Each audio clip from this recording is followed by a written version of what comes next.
അഫി അവനെക്കാട്ടിലും വലിയ ബാഗും തൂക്കിക്കൊണ്ട് വരുന്നത് വണ്ടിയിൽ കൊണ്ട് വെക്കാൻ വേണ്ടിയിട്ടാണ് കേട്ടോ. ഞാൻ പറഞ്ഞതാണ് അത് എടുക്കണ്ട, ഞാൻ എടുത്തോളാന്ന്. അപ്പോൾ അവനെ തന്നെ കൊണ്ട് വെക്കണം എന്ന് നിർബന്ധം. ഉമ്മീനെ ഹെൽപ്പ് ചെയ്യാന്നൊക്കെ പറഞ്ഞിട്ട് വരുന്നതാണ്.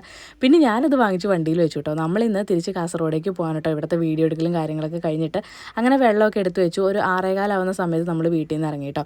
അപ്പോൾ വഴിക്ക് വെച്ച് ബ്ലോക്ക് വന്നപ്പോഴത്തേക്ക് ഒരു ബസ്സിലെ കുട്ടികളാണെങ്കിലും നിധിമോളെ ഹായ് കാണിക്കുന്നതാണ്. പിന്നെ അഫി എന്താണ് പിണങ്ങിയിരിക്കുന്നതെന്ന് വെച്ചാൽ അവൻ ഇപ്പോഴത്തെ ട്രെൻഡിങ് ആയിട്ടുള്ള സോങ്ങൊക്കെ വെക്കണം പോലും. നമുക്ക് എപ്പോഴും ട്രാവൽ ചെയ്യുമ്പോൾ പഴയ മലയാളം മെലഡി സോങ്സ് ഭയങ്കര ഇഷ്ടമാണ് കേട്ടോ അത് കേൾക്കാൻ വേണ്ടി. പക്ഷെ അവന് ഇങ്ങനത്തുള്ള പാട്ടൊക്കെ വേണം. അങ്ങനെ പിന്നെ അവനത് വെച്ച് കൊടുത്തു കേട്ടോ. എന്നിട്ട് നമ്മളിതേ ഫുഡ് കഴിക്കാൻ വേണ്ടിയിട്ട് കയറിയതാണ്. ഇത് ഏതാ സ്ഥലം എന്നുള്ളത് ഞാൻ വിട്ടുപോയി. അങ്ങനെ നെയ്റോസ്റ്റൊക്കെ കഴിച്ചു നമ്മൾ വീണ്ടും യാത്ര തിരിച്ചു കേട്ടോ. അത്യാവശ്യം നല്ല രീതിയിൽ ബ്ലോക്ക് ഉണ്ടായിരുന്നു.